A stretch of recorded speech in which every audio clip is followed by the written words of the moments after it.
இன்றைக்கு உபாகமம் 6வது அதிகாரம் 24வது வசனத்தை வாசிப்போம். आज हम व्यवस्था विवरण छठा अध्याय उसके 24वें वचन को पढ़ेंगे. உபாகமம் 6வது அதிகாரம் 24வது வசனம். व्यवस्था विवरण छठे अध्याय के 24वें वचन को पढ़ेंगे.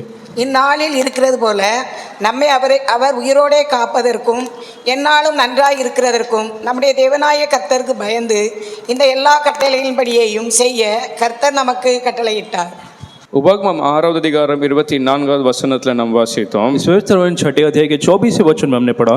இந்நாளில் இருக்கிறது போல நாம் இருக்கணும் என்றால், और इस रीति से जब हम है वैसे अगर रहना है तो நம்மளை கர்த்தர் உயிரோடு காப்பதற்கும் நாம் எந்நாளிலும் நன்றாய் இருக்க நாம் என்ன செய்ய வேண்டும்?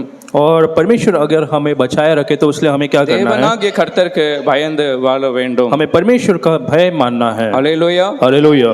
இந்நாளில் இருக்கிறது போல, आज के दिन में जैसे उसी प्रकार से. போன வாரத்துல எந்த வசனங்களை குறித்து நாம் தியானித்தோம்? पिछले हफ्ते हमने कौन से वचन में ध्यान किया था? யாரோ சொல்ல முடியுமா?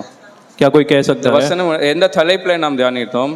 और क्या टॉपिक में हमने தேவ देखा? சமூகத்தை குறித்து நாம் தியானித்தோம். परमेश्वर की उपस्थिति के बारे में हमने देखा था. எவ்வளவாய் நான் கர்த்தருடைய சமூகத்துக்கு முக்கியத்துவம் கொடுக்கணும், அவ்வளவாய் புதிய வருஷத்தை கர்த்தர் இன்னும் அதிகமாய் ஆசீர்வதிப்பார் என்று நாம் தியானித்தோம். हमने देखा जितना हम परमेश्वर की उपस्थिति को ज्यादा हम मुख्यता देते उतना ही परमेश्वर हमें आशीष करेगा. இன்னைக்கு விசேஷமாய் கர்த்தருக்கு பயப்படுகிற வாழ்க்கை வாழ்வோம் என்றால் எப்படி கர்த்தர் நம்மளை ஆசீர்வதிக்க போகிறார்? आज हम जब परमेश्वर का भय मानने वाला एक जीवन जिएंगे तब परमेश्वर हमें कैसे आशीष करेगा हम ஒருவேளை पढ़ेंगे. டிசம்பர் இந்த கடைசி மாதத்துல வரும்போது நாம் சொல்ல முடியும், இந்நாளில் இருக்கிறது போல और शायद हम इस दिसंबर महीने में कह सकते हैं आज के दिन के கர்த்தர் समय நம்மை உயிரோடு காப்பதற்கும் இந்நாளிலும் நன்றாய் இருக்க நாம் என்ன செய்ய வேண்டும் என்றால், அடுத்த வருஷத்துக்கும் நல்லா இருக்கணும் என்றால் நாம் கர்த்தருக்கு பயந்து வாழ வேண்டும். अगर परमेश्वर हमें बचाए रखे और अगले वर्ष हमारा अच्छा हो इसलिए हमें परमेश्वर का भय मानना जरूरी है. எத்தனை சொல்லுங்க இன்னைக்கு நான் நல்லா இருக்கிறேன்? आज के लोग कह सकते हैं कि मैं अच्छा हूँ. இப்போ இன்னைக்கு இருக்கிறது போல அடுத்த வருஷமும் கர்த்தர் நடத்தணும் என்றால் நம்ம கர்த்தருக்கு இன்னும் அதிகமாய் பயந்து வாழ तो अगर வேண்டும். आज के जैसे अगले वर्ष में परमेश्वर आशीष करे तो हमें परमेश्वर का भय मानना जरूरी है. हालेलुया.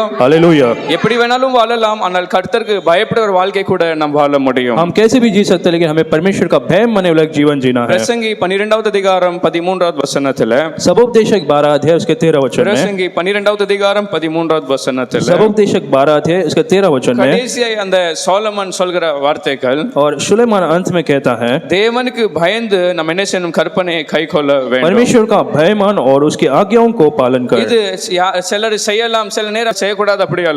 और ये हम कर सकते या नहीं कर सकते ऐसा नहीं. எல்லா மனுஷன் செய்ய வேண்டிய அவங்க மேல விழுந்த ஒரு கடமை. ये मनुष्य के ऊपर गिरा हुआ एक कर्तव्य है. கடமைனா என்னது? நம்ம செய்யலாம், சில நேரம் செய்யக்கூடாது, அப்படி இல்ல. और कर्तव्य ऐसा नहीं कि हमें करना है या नहीं करना है. கடமைனா செய்தே முடிக்கணும், செய்தே ஆகணும். कर्तव्य मतलब हमें जरूर उसे करना है. அப்ப எத்தனை பேர் சொல்றீங்க நான் அந்த கடமையை செய்வேன்? तो आज के लोग कह सकते हैं मैं उस कर्तव्य को पूरा करूंगा. என் மேல் விழுந்த கடமை நான் கர்த்தருக்கு பயந்து வாழுவேன். मेरे ऊपर जो कर्तव्य है उस परमेश्वर का भय मानकर मैं जीऊंगा. விசேஷமாய் ரட்சிக்கப்பட்ட நாம் எப்படி வாழணும் என்றால், அந்த கடமையின்படி நம்ம மேல் விழுந்த அந்த கடமையின்படி கர்த்தருக்கு பயந்து வாழ வேண்டும். हमारा जो कर्तव्य है उसके अनुसार परमेश्वर का भय मानते हुए हमें जीना है. ஹல்லேலூயா. हालेलुया. இரண்டாவது பார்க்கிறோம் உபாகமம் 10வது அதிகாரம் 12வது வசனத்துல. और फिर हम व्यवस्था विवरण 10वां अध्याय उसके 12 वचन में पढ़ते हैं. உபாகமம் 10வது அதிகாரம் 12 13 வசனங்களை வாசிக்கும் போது, व्यवस्था विवरण 10वां अध्याय 12 और 13 वचन में हम पढ़ते हैं. கர்த்தர் உன்னிடத்தில் என்னத்தை கேட்கிறார்னு பார்க்கும்போது, और जब हम पढ़ते हैं कि परमेश्वर हमसे क्या चाहता है, உன்னிடத்தில் கர்த்தர் என்ன கேட்க, தேவனாகிய கர்த்தர் உன்னிடத்தில் என்ன கேட்கிறார்னு பார்க்கும்போது, हम जब पढ़ते परमेश्वर हमसे क्या चाहता है, வேற ஒன்றுமே அல்லாமல் நீ கர்த்தருக்கு பயந்து அவருடைய வழியில நடக்க வேண்டும். और तुम परमेश्वर का भय मानकर उसके मार्गों पर चलो, उसके सिवाय और कुछ भी नहीं. வேற ஒன்றுமே அவர் நம்முடைய வாழ்க்கையில எதிர்பார்க்கிறதல்ல. பொன்னை கேட்கவில்லை, வெள்ளியை கேட்கவில்லை. वो ना तो हमसे सोना या चांदी मांगता है. கேட்கிறது ஒரே, என் ஜனங்கள் எனக்கு பயந்து வாழ वो வேண்டும். केवल चाहता है कि उसके लोग उसके भय मानकर பயந்து जिए. வாழ்வினா அவரை நீங்க அதிகமாய் நேசிப்பீங்க. अगर भय मानकर जीते तो और आप प्रेम करेंगे. அவருக்கு பயந்து வாழ்வின்ற அவருடைய கற்பனை நீங்க கை கொள்ளுவீங்க. अगर आप उसको भय मानकर जिएंगे तो उसके मार्गों पर चलेंगे. அவர் எதிர்பார்க்கிறார், என் ஜனங்கள், அவர் கேட்கிற ஒரு காரியம், என் ஜனங்கள், நான் ரட்சித்த ஜனங்கள் எனக்கு பயந்து வாழ तो வேண்டும். परमेश्वर चाहता है कि मेरे जो लोग हैं मेरा भय माने. முதலாவது கடமையை போல் பார்த்தோம். सबसे पहले हमने देखा कि वो हमारे कर्तव्य है. இரண்டாவது அவருடைய எதிர்பார்ப்பு, அவருடைய ஜனங்கள் பயந்து வாழ और வேண்டும். दूसरा परमेश्वर चाहता है कि उसके लोग भय माने. ஆதியாகமம் 20வது அதிகாரம் 11வது வசனத்துல, उत्पत्ति 20 अध्याय उसके 11 वचन में. ஆதியாகமம் 20வது அதிகாரம் 11வது வசனத்துல, उत्पत्ति 20वां अध्याय का 11 वचन में. ஆபிரகாமுடைய வாழ்க்கையில அவர் அந்த தேவ பயத்துக்கு எவ்வளவு முக்கியத்துவத்தை அவர் கொடுத்தார். और इब्राहिम ने अपने जीवन में परमेश्वर के भय को कितना मुख्यता दिया हम देख सकते हैं। கேரார் இருக்கிற அந்த இடத்துல போகும்போது जब वो गरार जगह पर गया था அவர் என்னத்தை கண்டார்? तो उसने क्या देखा? இவ்விடத்தில் தேவ பயம் இல்லை. उसने देखा कि उस जगह पर परमेश्वर का डर नहीं था। ஒரு இடத்தில் போகும்போது வேற எல்லாம் பார்க்கல, என்ன வசதிகள் இருக்குது, எப்படி எப்படி எல்லாம் வாழ்ந்து கொண்டு அப்படி அல்ல. तो जब वो उस जगह पर देखा वहां पर क्या कुछ है वो नहीं देखा। அங்க இருக்கிற செழிப்பு ஆசீர்வாதங்களை அவர் கவனிக்கிறதல்ல. उस जगह के आशीषों को नहीं देखा। அடுத்து அவர் சொல்கிறார், இவ்விடத்தில் தேவ பயம் இல்லை என்று நான் கண்டேன். लेकिन वो कहता है कि इस जगह में परमेश्वर का भय नहीं है। இன்னைக்கு நாம் வாழும்போது கூட நம்ம அப்படிப்பட்ட ஒரு பார்வையோடு நாம் வாழ வேண்டும். आज जब हम जीते तो हमें भी ऐसा देखकर जीना நாம் है। இருக்கிற இடத்துல தேவ பயம் இருக்கிறதா? क्या हम जिस जगह पर जीते वहां पर परमेश्वर का डर है? நாம் செய்கிற வேலை ஸ்தலத்துல தேவ பயம் இருக்கிறதா? जहाँ हम काम करते क्या वहां पर परमेश्वर का சில डर है? இடங்களில் போகும்போது அங்க தேவ பயம் இருக்கிறதா என்று और கவனிக்க कुछ जगहों வேண்டும். पर जब हम जाते क्या वहां पर परमेश्वर का சில डर है? நண்பர்களோடு சேரும்போது அவங்க இடத்தில் தேவ பயம் இருக்கிறதா பார்க்க வேண்டும். कुछ मित्रों के साथ जब हम रहते तो क्या उनके जीवन में परमेश्वर का डर எத்தனை है? பேர் அப்படி பார்க்கறீங்க? எத்தனை பேர் அதை கவனித்து சிந்திக்கிறீங்க? कितने लोग ऐसे देखकर चलते हैं? ஆபிரகாமோ அப்படிப்பட்ட தேவ பயத்தை அவர் கவனித்து சொல்ற, இவ்விடத்தில் தேவ பயம் இல்லை என்று நான் கண்டேன். अब्राहम परमेश्वर के उस डर को लोगों में देख रहा था और उसके अनुसार वो चल रहा था। ரட்சிக்கப்பட்ட நாம் கூட போகிற இடம் சேர்கிற ஜனங்களை பார்க்கும்போது அவரிடத்தில் தேவ பயம் இருக்கிறதா என்று கவனித்து சற்று பார்க்க और आज வேண்டும். हमें भी जब लोगों के बीच में हम रहते तो उनके जीवन में परमेश्वर का डर है या नहीं हमें ஒருவேளை पहचानना है। இல்லாமல் இருக்கும் என்றால் நாம் என்ன செய்ய வேண்டும்? अगर ऐसा डर उनके जीवन में नहीं है तो हमें क्या करना है? ஒருவேளை சில நேரம் அவங்களோடு கூட வேலை செய்ய வேண்டும். तो शायद आप उनके साथ काम कर रहे होंगे, ஆனால் ரொம்ப நெருங்கி அவங்களோடு கூட நாம் இருக்கக்கூடாது. लेकिन हमें उनके बहुत निकट या अच्छा एक संबंध नहीं ஏனென்றால் बनाए रखना है। அவர்கள் தேவ பயம் இல்லாமல் வாழ்றது போல கொஞ்சம் சில நேரம் நாம் கூட எப்படி மாறி போவோம் என்றால் தேவ பயம் இல்லாமல் வாழ ஆரம்பிப்போம். क्योंकि जैसे वे बिना डर के जीते वैसे हम भी बिना परमेश्वर के डर के जीने लगेंगे। அப்போ நாம் கவனிக்க வேண்டும், நாம் போகிற இடம், நாம் சேர்கிற ஜனங்களுக்கு மத்தியில தேவ பயம் இருக்கிறதா இல்லை என்று. तो हमें जानना है कि हम जिन लोगों के बीच में रहते हैं, हम जिस जगह पर रहते हैं वहां पर परमेश्वर का डर है या नहीं। நாம் வாசித்த சங்கீதம் 34:11 வசனத்துல, और जो भजन हमने पढ़ा 34:11 में, பிள்ளைகளே எனக்கு வந்து நீங்க செவி கொடுங்கள், और मेरे जो बच्चे मेरे सुनो, எப்படி ஆடணும் எப்படி பாடணும் நான் கதை சொல்லுவேன், அப்படி அல்ல, என்னத்தை கற்றுக் கொடு, என்னத்தை போதிப்பேன். और मैं तुम्हें क्या सिखाऊंगा? கர்த்தருக்கு பயப்படுதலை உங்களுக்கு போதிப்பேன். मैं तुम्हें परमेश्वर का भय मानना सिखाऊंगा। பிள்ளைகளுக்கு நான் என்னத்தை போதிக்க வேண்டும் என்றால் கர்த்தருக்கு பயப்படுகிற அந்த பயம். तो कहता है बच्चों को मैं परमेश्वर का भय मानना सिखाऊंगा। ஹல்லேலூயா. हालेलुया। இவ்வளவு கவனமா இருக்கிற என் பிள்ளைகளுக்கு நான் என்னத்தை சொல்லிக் கொடுக்கணும் என்றால் எல்லாவற்றையும் பார்க்கலாம் கர்த்தருக்கு பயப்படுகிற அந்த பயம். और कुछ भी सिखाने से बढ़कर यहोवा का भय मानना सिखाना उसने पसंद இன்னைக்கு किया। எத்தனை பெற்றோர்கள் அவங்களுடைய பிள்ளைகளுக்கு கூட கர்த்தருக்கு பயப்படுற அந்த பயத்தை நீங்க சொல்லிக் आज கொடுக்கிறீங்க? कितना माता पिता अपने बच्चों को परमेश्वर का भय मानना सिखाते हैं? எத்தனை பேர் போதிக்கிறீங்க என்று சொல்றீங்க? कितने लोग मैं सिखाता हूं ऐसे कहते हैं? உங்க பிள்ளைகளுடைய வாழ்க்கையில நீங்க கர்த்தருக்கு பயப்படுற அந்த பயம் இருக்கிறதா என்று கவனிக்க आपके बच्चों के வேண்டும். जीवन में वो परमेश्वर का डर मानते हैं नहीं, आपको जांचना है। ஒருவேளை ஆராதனைக்கு வரும்போது ஒரு நீங்க புக்கை கொடுக்க முடியும், और आराधना में आप शायद एक बुक उन्हें दे सकते हैं, பென் கொடுத்து அந்த செய்தியை எழுத சொல்ல வேண்டும். और बुक और पेन देकर उन्हें उस संदेश को लिखने को कहो। எழுத பின்பு வீட்டுல போய் நீங்க கேட்க வேண்டும், எனக்கு என்னத்தை நீ கற்றுக்கொண்ட, என்னத்தை கவனித்த.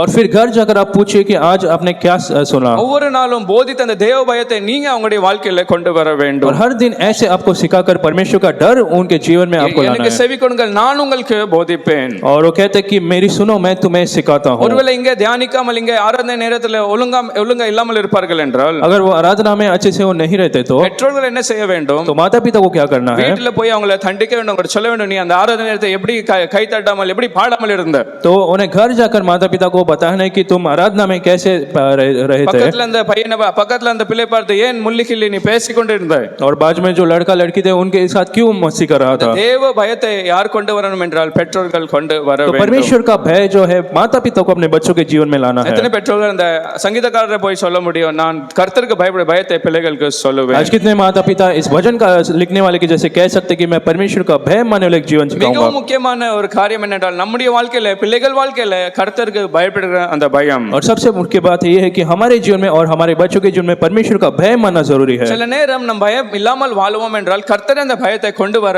பார்க்கிறார். कुछ समय हम बिना डर के जब जीते तो परमेश्वर खुद वो डर को हमारे जीवन में लाता है। யாத்திராகமம் 20வது அதிகாரம் 18வது வசனம். निर्गमन 20 अध्याय उसके 18 वचन में। யாத்திராகமம் 20வது அதிகாரம் 18வது வசனத்தில் निर्गमन 20 अध्याय उसके 18 वचन में அந்த ஜனங்கள் எல்லாரும் என்னத்தை கண்டார்கள்? उन लोगों ने वहां पर क्या देखा? ஒரு இடி முழக்கங்களையும் மின்னல்களையும் அந்த எக்கால சத்தத்தை கேட்டார்கள். वहां पर सब लोग गरजने और बिजली को देखे அந்த மலையில புகையை போல கண்டார்கள். और उस पर्वत में एक धुआं उठते हुए उन्हें देखा। எல்லாவற்றையும் பார்க்கும்போது மிகவும் பயந்து போனார்கள். इन चीजों को देखकर वे लोग बहुत डर गए थे। ஆனால் மோசே, அப்போதான் 20வது வசனத்துல மோசே வந்து சொல்கிறார், சொல்லுகிறார், लेकिन 20वें वचन में तब मूसा आकर இந்த कहता है ஜனங்கள் அந்த காரியங்களை பார்த்து பயந்து இருக்கிறார்கள். और वो कहता है कि आप लोग इन चीजों को देखकर डरते எதை हैं। கண்டு பயந்தார்கள்? वे किन चीजों को देखकर डर गए இடி थे? முழக்கங்கள், அந்த மின்னல்கள், அந்த சத்தத்தை, அந்த புகையை பார்க்கும்போது பயந்து போனார்கள். उन गरजने को, बिजली को और धुआं उठते हुए जब लोगों ने देखा तब डर गए थे। அக்கபக்கத்துல நடக்கிற அந்த காரியங்கள், அந்த திடீர்னு அந்த மின்னலை பார்க்கும்போது பயப்படுகிறார்கள். आजू-बाजू में जो हो रहा था उसे देखकर वे लोग डर गए இந்த थे சத்தம் வரும்போது பயப்படுகிறார்கள். और आवाज सुनकर वो डरने लगे थे। திடீர்னு அந்த புகையை பார்த்து பயப்படுகிறார்கள். धुआं को देखकर वो डरने लगे थे। ஆனால் 20வது வசனத்துல அவர் சொல்றார், நீங்க என்ன செய்யாதாங்க, பயப்படாதீங்க. लेकिन 20वें वचन में मूसा कहता है तुम डरो मत। ரெண்டு பயத்தை குறித்து இதே வசனத்துல பார்க்க முடியும். और इन्हीं वचनों में हम दो प्रकार के डर के बारे में நீங்க देखते हैं। இதெல்லாம் பார்த்து பயப்படாதீங்க. वो कहता है कि तुम इन चीजों से मत डरो। இதெல்லாம் தேவன் சோதிக்கிறதுக்கு அவர் என்ன செய்திருக்கிறார்? और ये तो परमेश्वर ने इसलिए भेजा है நம்மை பற்றும் அந்த பயம் உங்களுக்கு கொண்டு வர தேவன் இப்படி செய்திருக்கிறார். और तुम्हारी शिक्षा परीक्षा करने के लिए परमेश्वर ने इन चीजों को भेजा। உங்களுக்குள்ள அந்த பயம் இருக்க தேவன் இப்படிப்பட்ட காரியங்களை செய்கிறார். तुम्हारे अंदर परमेश्वर के प्रति डर आए इसलिए परमेश्वर ने इन चीजों को भेजा। தேவனுடைய விருப்பம் என்னென்றால் என் பிள்ளைகளுக்குள்ள எப்படிப்பட்ட பயம் இருக்கணும் என்றால் தேவ பயம், அவரை குறித்து ஒரு பயம் तो परमेश्वर चाहता है कि उसके बच्चों के जीवन में परमेश्वर के प्रति एक डर होना चाहिए। நேரம் நம்முடைய வாழ்க்கையில மின்னல்களை பார்க்க முடியும். कुछ लोग हमारे कुछ समय हमारे जीवन में हम बिजली को देख सकते हैं, திடீர்னு அந்த எக்கால சத்தத்தை போல இல்ல அந்த அந்த ஒரு மின்னல்களை பார்க்க முடியும். कुछ समय गरजने को हम सुन सकते हैं, இடி முழக்கங்களை பார்க்க முடியும். गरजने को हम सुन सकते அதை हैं பார்த்து பயந்து வாழாமல் और उन चीजों को सुनकर हमें डरना नहीं, தேவனை பயந்து தேவ பயத்தை நாம் உணர்ந்து நாம் பயப்பட लेकिन வேண்டும். हमें परमेश्वर का भय मानना जरूरी है। ஹல்லேலூயா. हालेलुया। எத்தனை பேர் சொல்றீங்க, சுற்றி நடக்கிற அந்த காரியங்களை பார்க்கும்போது தேவ பயம் எனக்குள்ள இன்னும் அதிகமாய் நான் किन लोग कह सकते हैं मेरे आजू बाजू जो कुछ होता है उसके द्वारा में परमेश्वर का डर मेरे जीवन में और होगा। நாம் அதிகமாய் என்னத்தை கவனிக்கணும் என்றால் கர்த்தருக்கு பயப்பட அந்த பயம் என் வாழ்க்கையில இருக்க வேண்டும். तो हमें बहुत ही सावधान होना कि क्या परमेश्वर का डर हमारे जीवन में है या नहीं। தேவன் கர்த்தருக்கு பயப்பட பயம்னா என்னது? परमेश्वर का भय क्या है? கர்த்தருக்கு பயப்படணும் கர்த்தருக்கு பயப்படுற அந்த பயம் என்னது? परमेश्वर का भय मानना मतलब क्या है? இன்னைக்கு अनेक ஜனங்களுக்கு अनेक காரியங்களை குறித்து பயம் இருக்கிறது. आजकल लोगों को बहुत सारी चीजों के बारे में डर होता है। சிலருக்கு சின்ன நெஞ்சு வலினா என்ன பயப்படுவாங்க? कुछ लोग एक छोटा सा एक छाती का दर्द है तो क्या करते हैं? அட்டாக் வந்துருமா அப்படி ஒரு பெரிய பயம். तो वो सोचते कि मुझे अटैक आ जाएगा, ऐसे डरने लगते हैं। சந்தித்தா தான் சொல்வாங்க, நீ சாப்பிட இந்த சாப்பாடுல அசிடிட்டி உள்ள நிரம்பி இருக்கு. लेकिन जब वो डॉक्टर के पास जाते हैं डॉक्टर कहेगा कि तुम्हारे शरीर में एसिडिटी बहुत हो गया है। ஒரு சின்ன பல்லியை பார்த்தா என்ன வரும்? பயம் வந்துரும். कुछ लोग एक छोटे से एक छिपकली को देखकर भी डर जाते हैं பக்கத்துல பார்ப்பாங்க, அந்த பல்லி அந்த இடத்துக்கே போக மாட்டாங்க. और एक छिपकली को देखते तो बाजू में वो जाते ही नहीं है। சிலர் ஒரு தெருவுல நடக்கும்போது அந்த குறிப்பிட்ட தெருவுல ஒரு நாய் இருக்கும். और वो जब एक सड़क में जाते तो एक कुत्ता जब उन्हें देखते हैं சரியாக அடையாளம் கண்டுபிடிப்பார்கள். उस कुत्ते को अच्छे से पहचान लेते அது हैं। எப்படி கலர்ல இருக்கும், அது முகம் எப்படி இருக்கும், அது எப்போ கொலைக்கும், அது எல்லாமே वो தெரிந்திருக்கும். कुत्ता कौन से रंग का है और कैसे वो भौंकता है वो सब वो जानते हैं। அதை குறித்து பயம். அப்ப என்ன செய்கிறாங்க என்றால் அதை பார்க்க விரும்பாமல் அவங்க தூரமாய் ஓடி तो போகிறார்கள். जब वो कुत्ता वहां पर रहता है तो वहां पर जाने से वो लोग डरते हैं। ஹல்லேலூயா. हालेलुया। वो பயம் இருக்கும்போது என்ன செய்வாங்க, அந்த ஓடி போயிடுவாங்க. तो जब डर होता है तो वहां से वो लोग भाग जाते हैं, பார்க்க விரும்ப மாட்டாங்க, उसे देखना वो पसंद नहीं करते, விரும்ப மாட்டாங்க. तो सामना करना पसंद नहीं करते। கர்த்தருக்கு பயப்படணும்னா கர்த்தர் விட்டு ஓடி போகிற ஒரு வாழ்க்கையை வாழ வேண்டுமா? तो जब हम परमेश्वर से डरते तो क्या हमें परमेश्वर से दूर भागना है?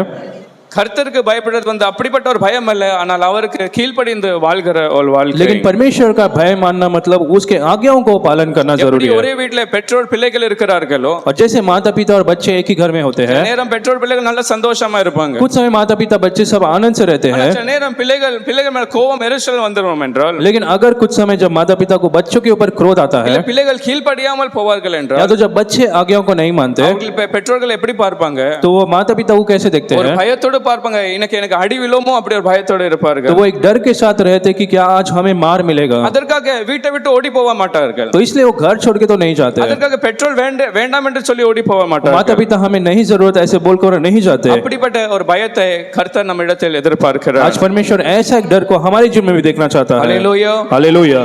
கர்த்தருக்கு பயப்படுதுன்னா என்னது? परमेश्वर का भय मानना क्या है? நீதிமொழிகள் 8வது அதிகாரம் 13வது வசனம். नीति वचन 8वां अध्याय उसके 13 वचन में, நீதிமொழிகள் 8வது அதிகாரம் 13வது வசனம். முதலாவது நாம் பார்க்கிறோம், தீமையை வெறுப்பதே கர்த்தருக்கு பயப்படும் नीति பயம். वचन 8वां अध्याय 13 वचन में पढ़ते कि यहोवा का भय मानना बुराई से भय रखना है। கர்த்தருக்கு பயப்பட பயம் என்னது? परमेश्वर का भय मानना क्या है? தீமை பாவத்தை வெறுக்கிறது கர்த்தருக்கு பயப்படுகிற பயம். बुराई और दुष्ट से नफरत करना ही परमेश्वर का भय मानना வெறுப்பதுனா है। எனக்கு வேண்டாம், இதை நான் செய்ய முடியாது, எனக்கு இது செட் ஆகுதுன்னு சொல்கிறது போல.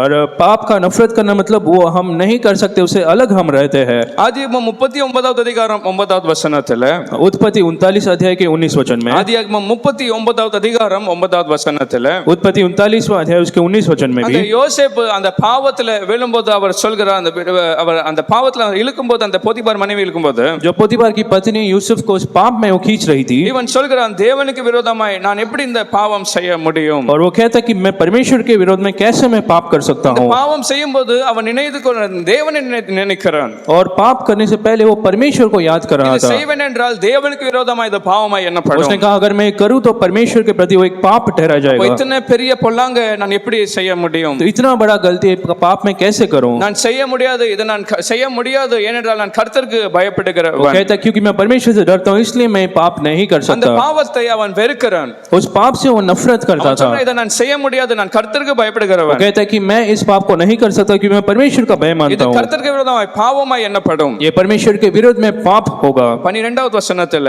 उस 12 वचन में அந்த போத்திபாருடைய மனைவி மறுபடியும் அவர் கட்டாயப்படுத்ததுனால पोतीफर की पत्नी बार बार उसे जबरदस्ती कर रही ஒரு थी। நாள் வஸ்திரத்தை பிடிக்கும் போது जब उसके वस्त्र को उसने पकड़ा இவன் அந்த வஸ்திரமே விட்டு அவன் என்ன செய்கிறான், ஓடி போய் तब वो यूसुफ अपने वस्त्र को छोड़कर वहां से भाग இது गया। வெறுத்ததுனால செய்தானா, ஏன் செய்தான்? और ये क्या वो नफरत करने से कारण அந்த किया? தீமையை பாவத்தை வெறுத்ததுனால அந்த அந்த வஸ்திரம் இருந்தாலும் கூட நான் ஓடி போவேன் என்று ஓடி போனான். क्योंकि वो बुराई और पाप से नफरत करता था इसलिए अपने कपड़ों और वस्त्रों को वहां पर छोड़ के वहां से भाग गया। அந்த இடத்துல வேற யாருமே இல்ல, वहां पर कोई भी नहीं था, அந்த இடத்துல போத்திபார் கூட இல்ல. वहां पर पोतीफर भी नहीं था। ஆனால் அவன் உணர்ந்து கொண்டா, இது தேவன் பார்ப்பார், தேவனுக்கு சமூகத்தில் இது பாவமாய் எண்ணப்படும். लेकिन उसने जान लिया था कि परमेश्वर की दृष्टि में ये एक पाप होगा இப்படிப்பட்ட பாவத்தை நான் செய்ய முடியாது. और उसने निर्णय लिया कि ऐसा पाप को वो नहीं करेगा। அப்படிப்பட்ட அந்த யோசேப்பை கர்த்தர் வரும் நாட்களில் என்ன செய்தார்? और ऐसे यूसुफ को आने वाले दिन में परमेश्वर ने क्या किया? அவனை உயரத்தில் அந்த மொத்த எகிப்து தேசத்துக்கு அதிகாரியாய் கர்த்தர் வைத்தார். परमेश्वर ने उसे ऊंचा किया, उस मिस्र देश में अधिकार के रूप में उसे रखा। ஆதியாகமம் 41வது அதிகாரம் 41வது வசனத்துல அதை வாசிக்கிறோம். उत्पत्ति 41 के 41 में हम पढ़ते हैं, அவன் அந்த பார்வோனுக்கு அடுத்த ஸ்தானத்தில் அவனை வைத்து फिरौन के अगले स्थान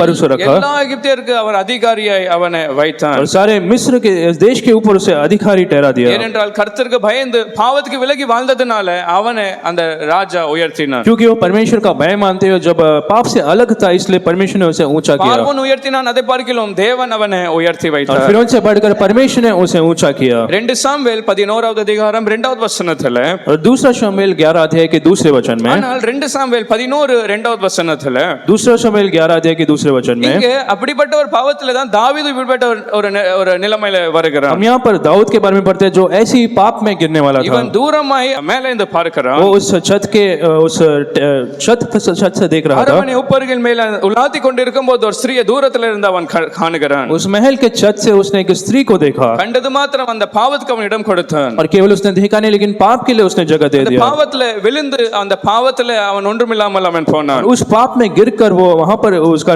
नाश हुआ। ஹல்லேலூயா. हालेलुया। அங்கே யோசேப்பை போத்திபாருடைய மனைவி கட்டாயப்படுத்தினாள். वहां पर तो यूसुफ को पोतीफर की पत्नी ने जबरदस्ती की இங்கே थी, இவனை யாருமே கட்டாயப்படுத்தல. लेकिन यहाँ पर दाऊद को किसी ने जबरदस्ती नहीं இவன் किया, தானாக அதை கண்டு அவன் பாவத்துல விழுகிறான். वो खुद से ही उसे देखकर पाप में गिरा। ஏன் ரெண்டு பேருக்குள்ள என்ன வித்தியாசம்? इन दोनों के बीच में क्या फर्क था? அவனுக்கு கர்த்தருக்கு பயப்பட அந்த பயம் இருந்தது, இந்த தாவீதுக்கு அந்த நேரத்துல தேவ பயம் இல்லாமல் यूसुफ को இருந்தது. परमेश्वर का डर था लेकिन दाऊद के जुम्मे परमेश्वर का डर तब नहीं था। அந்த பாவம் செய்யும்போது கர்த்தர் இதை ஒரு கர்த்தருக்கு விரோதமாய் பாவமாய் அவன் பார்த்தான், ஆனால் இவனோ அதை பாவமாய் எண்ணவில்லை. यूसुफ ने परमेश्वर की दृष्टि में उसे पाप के रूप में देखा लेकिन दाऊद ने उसे पाप के रूप में नहीं जाना। ஆகையால் இவனுடைய வாழ்க்கையில எல்லாமே விரோதமாய் ஜனங்கள் மாறினார்கள், அவனுடைய சூழ்நிலைகள் விரோதமாய் इसलिए மாறினது. दाऊद के जीवन में उसकी परिस्थिति सारे लोग उसके विरोध में आ गए थे। 2 சாமுவேல் 12வது அதிகாரம் 15வது வசனத்துல, दूसरा शमूएल 12 अध्याय के 15 वचन में, 2 சாமுவேல் 12வது அதிகாரம் 15வது வசனத்துல, दूसरा शमूएल 12 अध्याय उसके 15 वचन में, அந்த ஸ்திரீக்கு பிறந்த அந்த ஆண் பிள்ளையை கர்த்தரே என்ன செய்தார், தேவனே என்ன செய்தார், அடித்தார். और उस स्त्री के द्वारा पैदा हुआ जो बच्चे को परमेश्वर ने मारा। நீங்க தொடர்ந்து அந்த 14 13 வசனங்களை வாசிக்கும் போது அவன் ஜெபித்து பார்க்கிறான், உபவாசித்து பார்க்கிறான், ஆனால் கர்த்தரோ அவனுக்கு செவி கொடுக்கல, கேட்கவில்லை. निरंतर 13-14 वचन को पढ़ेंगे तो उन वचनों में दाऊद प्रार्थना कर रहा था, उपवास रखा, लेकिन परमेश्वर ने उसके प्रार्थना को सुनकर उत्तर नहीं दिया। அவன் கண்ணீரோடு துக்கத்தோடு இருக்கிறான். वो आंसू बहाकर रो रहा था, கடைசியாய் ஆண் பிள்ளை கர்த்தரே தேவனே என்ன செய்கிறார், लेकिन अंत में परमेश्वर ने उसके बच्चे को मारा। அவனுடைய நிலைமையை பார்க்கும்போது அது எப்படி இருந்தது இருந்தது? வியாதிப்பட்டு எப்படி இருந்தது? கேவலமா இருந்தது. और हम पढ़ते कि उसका जो बच्चा था बहुत ही रोगी, बहुत बीमार हो गया था। கேவலமா இருந்ததுன்னா எப்படி இருக்கும்? யாருமே பார்க்கவே விரும்பாத அப்படிப்பட்ட சகிக்க முடியாதத்தக்க ஒரு நிலைமையில அந்த பிள்ளை இருந்தது. और उसका बच्चा इतना बुरे हालत में था कि कोई उसे देख भी नहीं पाता था। ஹல்லேலூயா. हालेलुया। ஏன் இப்படி நடந்தது? ऐसा क्यों हुआ? அவன் பாவத்துக்கிடம் கொடுத்ததுனால, தேவ பயம் இல்லாமல் வாழ்ந்ததுனால, क्योंकि वो पाप के लिए जगह दिया और उसके जीवन में परमेश्वर का डर नहीं था। கண்ணீரோடு அந்த துக்கத்தோடு அவன் வாழ்ந்து கொண்டிருந்தான். वो दुख के साथ वो जी रहा था। நிலைமைகள் மாறின, ஜனங்கள் அவனுக்கு எதிராக கிரியை செய்தார்கள். परिस्थिति बदल गई थी और लोग उसको विरोध में आ गए थे। சொந்த மகன் அவனுக்கு விரோதமாக எழும்பினான். उसका खुद का बेटा उसके विरोध में आ गया அவனுடைய था வாழ்க்கையில் ஒரு பெரிய இழப்பை அவன் சந்தித்தான். और उसके जीवन में एक बड़े नुकसान का उसने सामना किया, ஏனென்றால் தேவ பயம் இல்லாமல் அவன் வாழ்ந்தான். क्योंकि बिना परमेश्वर के डर के वो जी रहा था। நான் இந்த தாவீதை போல அல்ல, யோசேப்பை போல தேவ பயத்தோடு நான் வாழுவேன். आज के लोग कह सकते हैं मैं दाऊद के जैसे नहीं, लेकिन यूसुफ के जैसे परमेश्वर के डर के साथ जीऊंगा। ஒருவேளை 2024 வருஷத்துல अनेक கண்ணீரின் அனுபவங்கள் இருந்திருக்கலாம். शायद 2024 में बहुत से आंसुओं का अनुभव आपका हुआ रहेगा। ஜெபங்கள் உபவாசங்கள் கேட்கப்படாமல் இருந்திருக்கலாம். आपके प्रार्थना उपवास का कोई उत्तर आपको नहीं मिला हो, தேவ பயத்தோடு அந்த யோசேப்பை போல நாம் வாழ்வோம் என்றால், लेकिन परमेश्वर का भय के साथ जब हम यूसुफ के समान जीते हैं, ஒவ்வொரு நாளும் கர்த்தர் இருக்கிறாரா, கர்த்தர் பார்ப்பார், கர்த்தர் என்னோடு அந்த தேவ பயத்தோடு நாம் வாழ்வோம் என்றால், जब हर दिन हम परमेश्वर के डर के साथ हम जीते हैं, அப்போ கர்த்தர் நம்மளை உயரத்திலே கொண்டு நிறுத்துகிற तब தேவன். परमेश्वर हमें ऊंचाई पर ले चलेगा। ஹல்லேலூயா. हालेलुया। எத்தனை பேர் சொல்றீங்க கர்த்தர் என்ன உயரமான இடத்துல கர்த்தர் किन लोग நிறுத்துவார்? कह सकते हैं परमेश्वर हमें ऊंचाई पर रखेगा। ஜெபிக்க தேவையில்லை, ஆசீர்வாதம் போராட தேவையில்லை. हमें प्रार्थना करने की जरूरत नहीं कि परमेश्वर हमें आशीष करो, நம்முடைய வாழ்க்கையில தேவ பயம் இருக்கும் என்றால் அவரே நம்மளை लेकिन ஆசீர்வதிப்பார். अगर हमारे जीवन में परमेश्वर का डर है तो वही हमें आशीष करेगा। ஹல்லேலூயா. हालेलुया। சாதாரணமே ஆசீர்வதிக்கல, அந்த ராஜா அந்த பார்வோனுக்கு அடுத்த ஸ்தானத்துல அவ்வளவு உயரத்துல கர்த்தர் கொண்டவன். और उतना ही साधारण से आशीष नहीं, लेकिन फिरौन के अगले स्थान पर परमेश्वर ने उसे रखा। ஒருவேளை நீங்க பார்க்கிற வேலை 10 பேர் அந்த வேலையை பார்க்கலாம். शायद आप जो नौकरी कर रहे हैं शायद और 10 लोग नौकरी कर रहे நீங்க होंगे। செய்கிற தொழில் 10 பேர் செய்ய முடியும். आप जो व्यापार कर रहे हैं 10 लोग उस व्यापार को कर रहे நீங்க होंगे। படித்த அந்த படிப்பு இன்னும் 10 பேர் படிக்கலாம். आपने जो पढ़ाई की और शायद 10 लोगों ने उस पढ़ाई को किया நீங்க होगा, கொடுத்த அந்த இன்டர்வியூ இன்னும் 100 பேர் और கொடுக்கலாம். आप जो इंटरव्यू देते शायद 10 लोग और उस इंटरव्यू को दिए ஆனால் होंगे। தேவ பயத்தோட வாழ்வே என்றால் அவர்கள் மத்தியில கர்த்தர் உங்களை உயர்த்தி लेकिन வைப்பார். अगर परमेश्वर के डर आपके जीवन में तो परमेश्वर उन लोगों के बीच में आपको ऊंचा करेगा। हालेलुया। எத்தனை பேர் சொல்றீங்க நான் எவ்வளவாய் பயப்படுவேன் அவ்வளவாய் வரும் நாட்களில் கர்த்தர் என்னை உயர்த்தி வைக்க किन लोग कह போகிறார். सकते हैं जितना मैं परमेश्वर का भय मानता हूं उतना ही परमेश्वर मुझे आशीष करेगा। हालेलुया। हालेलुया। யோசேப்புடைய வாழ்க்கையில செய்வார் என்றால் என் வாழ்க்கையில அவர் செய்ய. अगर यूसुफ के जीवन में परमेश्वर ने किया तो वो मेरे जीवन में भी करेगा। இரண்டாவது கர்த்தருக்கு பயம்னா என்னது? और दूसरा परमेश्वर का भय मानना क्या है? அவருக்கு கீழ்ப்படிந்து அவருக்கு ஒப்பு கொடுக்கிற ஒரு வாழ்க்கை இருக்கும் என்றால் அது தேவ பயம்னு பார்க்கிறோம். अगर हम परमेश्वर के आज्ञाओं को माने तो हम परमेश्वर का डर ஆதியாகமம் 22வது அதிகாரம் 2வது வசனம். उत्पत्ति 22 अध्याय के दूसरे वचन में, ஆதியாகமம் 22வது அதிகாரம் 2வது வசனத்திலே उत्पत्ति 22 अध्याय के दूसरे वचन में தேவன் அவனை சோதிக்க ஆபிரகாமை பார்த்து சொல்றார், ஏக சுதனும் நேசகுமாரனை ஈசாக்கை நீ தகன பலியாக ஒப்புக்கொடு. परमेश्वर ने एक दिन अब्राहम से कहा कि तेरा इकलौता पुत्र जिसे तू प्रेम रखता है उसे तू होम बलि चढ़ा। அதிகமாய் நேசிக்கிற அந்த நேசகுமாரன் ஈசாக்கை என்ன செய்ய நீ பலியிடு. जिससे इतना प्रेम करता है उसे तेरे बेटे ईसा को बलि चढ़ा। இருக்கிற இடத்துல இல்ல, ஒரு இடத்தை காண்பிக்கிறார். जहाँ पर वो था उस जगह पर नहीं, लेकिन एक जगह को बताता है। எங்க போக வேண்டும்? कहाँ पर जाना था? மோரியா தேசத்துக்கு போ. मोरिया देश में जाकर, அந்த தேசத்துல சும்மா கீழே எங்கேயாவது இருந்து அந்த பலி செலுத்தணும் அப்படியா இல்ல. उस मोरिया देश में कहीं भी नीचे उसे बलि नहीं चढ़ाने को அங்க कहा। நான் குறிக்கும் அந்த மலைகள் ஒன்றின் மேல் என்ன செய்ய, மேலே ஏறி அந்த தகன பலியாக அவனை பலியிடு. परमेश्वर कहता है जो पहाड़ को मैं दिखाता हूँ उस पहाड़ में जाकर तुझे होम बलि चढ़ाना है। ஏற்கனவே அவனுக்கு 100 வயதுல ஒரு அற்புதத்தினால அந்த விசுவாசத்தினால அற்புதம் செய்து கர்த்தர் அந்த பிள்ளை கொடுத்தார். और 100 वर्ष के बाद परमेश्वर ने एक अद्भुत कर एक संतान को उसे दिया था। 100 வயதிலே அவன் சொல்றான், நான் பலவீனத்தோடு நான் ஒரு முதிர் வயது சென்றவன் நான் இருக்கிறேன். और वो 100 वर्ष में वो कहता है कि मैं अब बुजुर्ग हो चुका हूँ। கர்த்தர் சொல்றான், நீ அந்த பர்வதத்துல ஏறி அந்த மோரியா தேசத்துக்கு போ. लेकिन परमेश्वर कहता है तू मोरिया देश में जा। யாரை பலியிட? किसे बलि चढ़ाने के लिए? கஷ்டமாய் ஒரு 100 வயதுல பெற்ற அந்த குமாரனை தேவன் சொல்கிறார் அவனை பலியிட சொல்கிறார். 100 वर्ष में जो संतान प्राप्त हुआ उस संतान को बलि चढ़ाने के लिए। அப்ப நீங்க உண்மையா சொல்லுங்க, உங்கள்ட்ட தேவன் அந்த இடத்துல நீங்க ஆபிரகாம் இடத்துல இருப்பீங்கன்னா என்ன செய்வீங்க? तो आज आप कहिए अगर आप अब्राहम की जगह पर रहते तो आप क्या करते हैं? எத்தனை பேர் சொல்றீங்க நான் ஈசாக்கை நான் பலியிட்டு இருப்பேன்? किन लोग कहते हैं मैं ईसाक को बलि चढ़ाता था? யாருமே கை தூக்கல. कोई भी हाथ नहीं उठाया। அவ்வளவு நேர்மையா உண்மையா இருக்கிறீங்க. इतने सच्चाई से आप रहते हो। ஆபிரகாமோ அவன் அவன் கீழ்ப்படிய ஆயத்தமா இருந்தான். ये अब्राहम जो था परमेश्वर के वचन को मानने के लिए वो तैयार था। அவன் சொல்லணும்னா எத்தனையோ சாக்கு போக்க அவன் சொல்லிருக்கலாம். अगर उसे कहना था तो बहुत सारे कारणों को बता सकता நான் था। பலவீனத்தோட இருக்கிறேன், நான் மோரியா தேசத்துக்கு போய் நான் என்னால செலுத்த முடியாது. कह सकता था मैं एक तो कमजोर हूँ, मैं कैसे इतना चल कर जाऊँ, மலையில மேல நான் ஏற முடியாது. मैं तो पहाड़ में चल नहीं सकता। நீர் கொடி திருப்ப மறுபடியும் கேட்க எப்படிப்பட்ட தேவன் நீர்? और आपने दिया, आप फिर मांग रहे हो, आप कैसे एक परमेश्वर हो? இப்படிப்பட்ட தேவன் எனக்கு வேண்டாம்னு ஏதாவது சொல்லிருக்கலாம். वो कह सकता है कि अब मैं आपको नहीं चाहता हूँ। ஆனால் 12வது வசனத்துல வாசிக்கிறோம். लेकिन 12 वचन में हम पढ़ते हैं, 22 वचनத்துல 22 अध्याय के 12 वचन में, அவன் கீழ்ப்படிய ஆயத்தமாய் ஆனான். और वो उसका आज्ञा पालन करने के लिए तैयार हो அந்த गया। பிள்ளை மேல கையை போடும்போது उस लड़के पर वो हाथ जब बढ़ाने पर था, தேவன் அப்போ நிறுத்தி சொல்கிற வார்த்தைகள் என்னென்றால், परमेश्वर ने उसे रोक कर कहा, நீ அப்படி செய்யாத, நான் அறிந்திருக்கிறேன். उसने कहा कि तेरे हाथ को मत बढ़ा, मैं क्या जानता हूँ। நீ தேவனுக்கு பயப்படுகிறவன் என்று இப்பொழுது அறிந்திருக்கிறேன் என்றார். நீ ஏகசுதன் என்று பாராமல் எனக்காக என்ன செய்தாய்?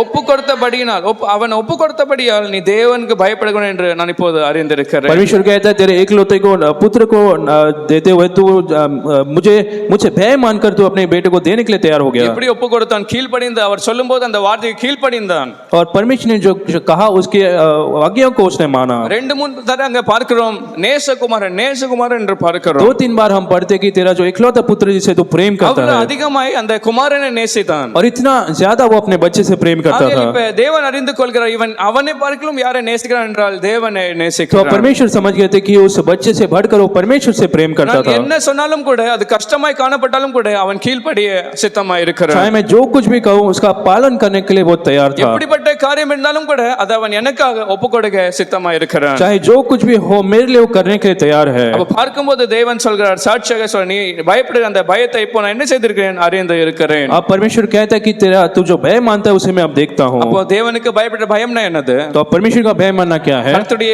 வார்த்தையின்படி கீழ்ப்படிந்து வாழ்கிறது கர்த்தருக்கு பயப்படுகிற परमेश्वर का भय मानकर जीना, एक परमेश्वर के वचनों को पालन करना है। கீழ்ப்படிகிறது மிகவும் கடினமா இருந்தாலும் கூட கீழ்ப்படிவோம் என்றால் அதுதான் கர்த்தருக்கு பயப்படுகிற பயம். आज्ञा का पालन करना अगर मुश्किल है तो भी हमें करना है। நாம் நேசிக்கிற எல்லாவற்றையும் பார்க்கலாம், அவரை நேசிக்கும் போது அது கர்த்தருக்கு பயப்படுகிற பயம். जब हम सबसे ज्यादा परमेश्वर से प्रेम करते थे वो परमेश्वर का भय मानना நம்முடைய है। தொழில், நம்முடைய வேலை, நம்முடைய ஆரோக்கியம், நம்முடைய எல்லாவற்றையும் பார்க்கலாம், யாரை நேசிக்கணும் என்றால் தேவனை நேசிக்க हमारे வேண்டும். काम से बढ़कर, हमारे व्यापार से बढ़कर हमें परमेश्वर से प्रेम करना है। என்னத்தை வேணும்னாலும் கூட ஒப்புக்கொடுக்க ஆயத்தமா இருக்க चाहे வேண்டும். कुछ भी हो हमें उसे त्याग देने के लिए तैयार रहना है। ஹல்லேலூயா. हालेलुया।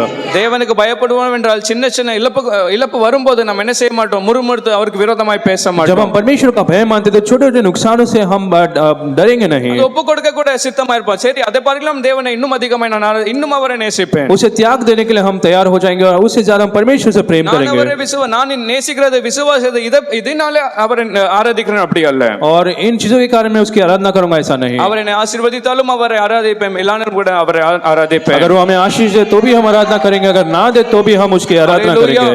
हालेलुया।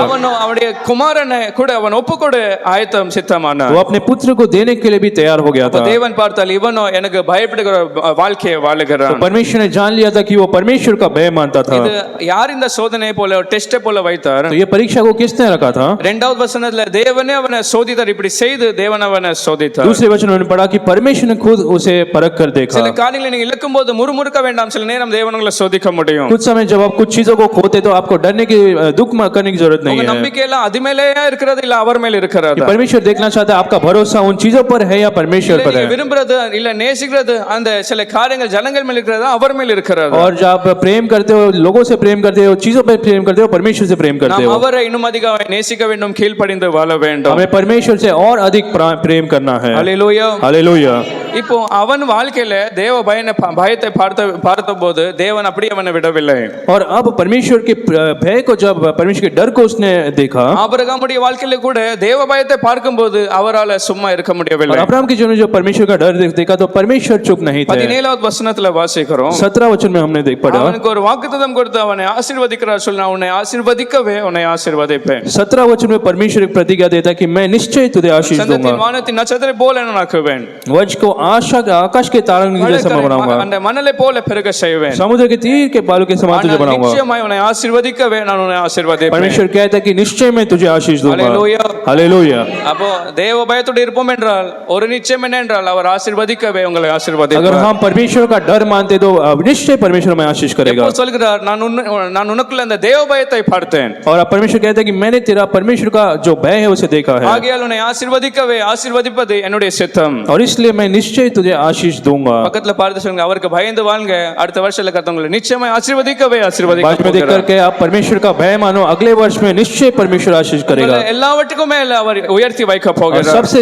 बढ़कर तुम्हें वो ऊंचा उठाएगा ஹalleluya हालेलुया நீங்க விசுவாசிக்கிறீங்களா क्या आप विश्वास करते हैं உங்களை எல்லாவற்றிலும் பார்க்கலாம் உயர்த்தி வைப்பார் सबसे बढ़कर परमेश्वर आपको ऊंचा करेगा நிச்சயமாய் ஆசீர்வதிக்கவே உங்களை और वो ஆசீர்வதிப்பார் निश्चय आपको आशीष करेगा ஏனென்றால் நீங்க தேவ பயத்தோட வாழும்போது கர்த்தர் அப்படி செய்வார் जब आप परमेश्वर का भय मानते तो परमेश्वर ऐसे आपके जीवन में करेगा மூன்றாவது தேவ பயம்னா என்னது और तीसरी बात परमेश्वर का भय मानना क्या है அவரை அறிந்து அவரை ஆராதிக்கும் போது துதிக்கும் போது நாம் தேவ பயத்தோட நாம் இருக்கிறோம் जब हम परमेश्वर को जानकर उसकी स्तुति करते तब हम परमेश्वर का भय मानते हैं 5வது சங்கீதம் 7வது வசனத்திலே भजन संहिता 5 के 7 में 5வது சங்கீதம் 7வது வசனம் भजन संहिता 5 के 7 में நான் மிகுந்த கிருபையினாலே உம்முடைய ஆலயத்துக்குள்ளே பிரவேசித்து और मैं तो अपार करुणा के कारण तेरे भवन में आऊंगा உம்முடைய பரிசுத்த சன்னதிக்கு நேரே பயபக்தியுடன் பணிந்து கொள்ளுவேன் तेरे पवित्र मंदिर की ओर भय मानकर मैं दंडवत அவரை करूंगा ஆராதிக்கும் போது அவரை தொழுது கொள்ளும் போது எப்படி வர வேண்டும் என்றால் जब हम परमेश्वर की आराधना करने आते तो हमें कैसे आना है எப்படி அவரை பணிந்து கொள்ள வேண்டும் हमें कैसे उसका दंडवत करना है பய பக்தியோடு நாம் பணிந்து கொள்ள வேண்டும் भय मानकर उसको दंडवत करना है நாம் ஆராதிக்க வரும்போது எப்படி வரணும் என்றால் பயத்தோடு நாம் வர வேண்டும் जब हम आराधना में आते तो बड़े डर के साथ हमें आना है ஹalleluya हालेलुया எத்தனை சொன்னீங்க நான் ஆராதனை வரும்போது ஒரு பய பக்தியோடு நான் வருகிறேன் लोग कह सकते हैं कि आराधना में मैं एक डर के साथ आऊंगा மற்ற நாளுக்கும் அந்த ஞாயிற்றுக்கிழமை வரும்போது ஒரு வித்தியாசத்தை உங்களுக்குள்ளே நீங்க உணர்ந்து கொள்ள और வேண்டும் दूसरे दिनों में और इतवार के दिन में एक फर्क को आपके जीवन में देखना है அப்படிப்பட்ட வித்தியாசம் இல்லை என்றால் தேவ பயம் இல்லாமல் சில நேரம் நாம் காணப்படலாம் और अगर ऐसा फर्क नहीं तो आप बिना परमेश्वर के डर के आप रह सकते ஒரு हो மாலுக்கு போகிறது போல ஒரு பீச்சுக்கு போகிறது போல ஆராதனை வரும்போது அது ஒரு வித்தியாசத்தை நீங்க பார்க்க जैसे आप முடியாது मॉल या बीच में जाते हैं अगर वैसे आप आराधना में आएंगे तो आप एक फर्क को नहीं देख ஆனால் पाएंगे ஆராதனைக்கு வரும்போது ஒரு பய பக்தியோடு நாம் வர வேண்டும் लेकिन जब आराधना में आते तो एक डर के साथ आपको आना जरूरी है ஹalleluya हालेलुया ஆராதனை நம்ம ஏதாவது பெற்றுக்கொள்ள வருகிறோமா இல்ல கொடுக்க வருகிறோமா आराधना में क्या हम कुछ पाने आते हैं कुछ देने आते हैं ஆராதனைக்கு எதற்காக நாம் வருகிறோம் हम आराधना में क्यों आते हैं எத்தனை பேர் சொல்றீங்க நான் சிலதை பெற்றுக்கொள்ள நான் வருகிறேன் कितने लोग कह सकते हैं कि मैं कुछ पाने के लिए आता हूँ நாம் பெற்றுக்கொள்வது நல்ல சில வார்த்தைகளை நாம் பெற்றுக்கொள்கிறோம் कुछ वचनों को तो हम पा देते हैं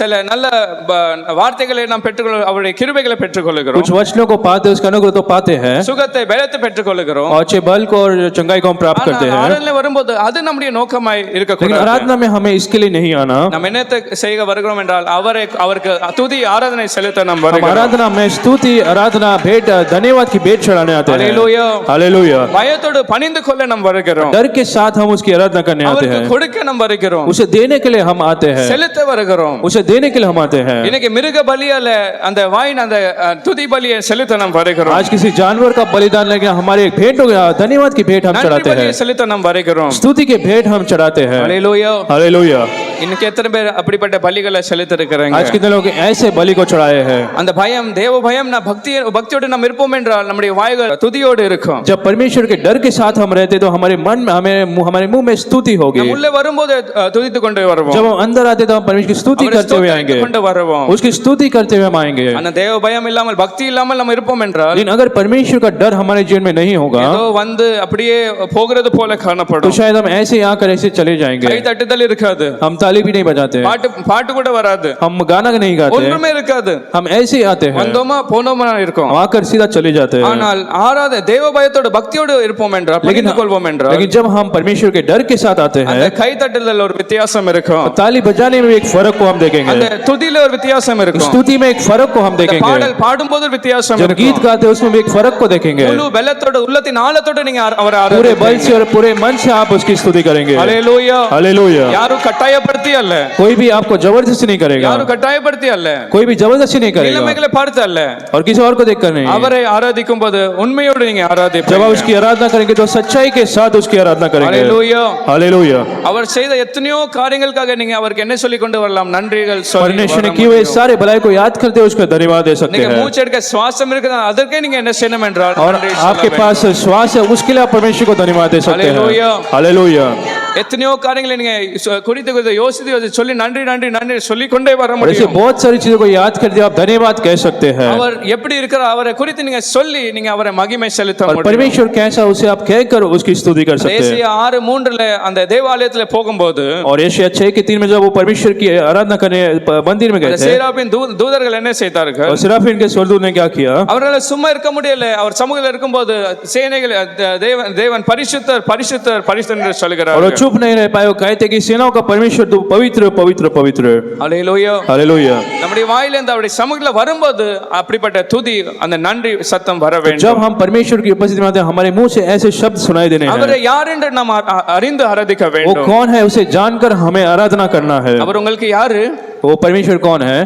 உங்களுக்கும் தேவனுக்கு எப்படிப்பட்ட ஒரு உறவு இருக்கிறது? आपको और परमेश्वर का कैसा एक संबंध அப்பா है? என்று கூப்பிடலாம். உங்களை அவர் ரட்சித்தார், அந்த ரட்சகர்னு சொல்லி நீங்க और கூப்பிடலாம். आपको पिता या उद्धारकर्ता के रूप में पुकार सकते हैं। அவர் சிருஷ்டிகர், அப்படி உயர்த்தி நீங்க அவரை ஸ்தோத்திரித்து நீங்க ஆராதிக்க वो முடியும். सृष्टिकर्ता ऐसे बुलाकर आप उसकी आराधना कर सकते हो। நான் அந்த மத்தேயு 15:9 வசனத்துல வாசிக்கும் போது मत्ती 15 अध्याय के 9 वचन में पढ़ते हैं। 15:6-9 அப்படி வசனங்களிலே मत्ती 15 के 9 அந்த वचन में பரிசேயர்கள் என்ன செய்வார்கள் என்றால் வாயினால அவங்க துதிப்பார்கள், जो फरीसी लोग थे वो मुंह से तो परमेश्वर की स्तुति करते थे, கனம் பண்ணுவார்கள், ஆனால் இருதயமோ தூரமா இருக்கும். लेकिन उनका जो मन था परमेश्वर से दूर था। சில பேர் வாயினால துதித்தாலும் கூட இருதயத்தினால் அவரை துதிக்க மாட்டார்கள். कुछ लोग मुंह से तो परमेश्वर की स्तुति करते लेकिन उनका मन से वो नहीं करते। உள்ளத்தின் ஆழத்தின் உணர்ந்து நம்ம அவரை நன்றி சொல்லி துதிப்போம் என்றால் लेकिन अगर मन के दिल की गहराई से जब हम उसकी स्तुति करते அது हैं கர்த்தருக்கு பயப்படுகிற ஒரு பயம். तो वो परमेश्वर का भय मानना है। ஹalleluya. हालेलुया। எத்தனை பேர் சொல்றீங்க வாயோடு துதிப்பேன், உள்ளத்தின் ஆழத்தோடு அவரை फिर துதிப்பேன். लोग कह सकते हैं कि मैं मुंह से भी उसकी स्तुति करूंगा, दिल की गहराई से उसकी स्तुति அவர் करूंगा। நன்றி சொல்லும்போது உள்ளத்தின் ஆழத்துல நீங்க அவ்வளவு நன்மை செய்திருக்கீங்களே, உமக்கு நன்றி. जो उसको धन्यवाद देते हो दिल की गहराई से उसे धन्यवाद देना है। ஹalleluya. हालेलुया।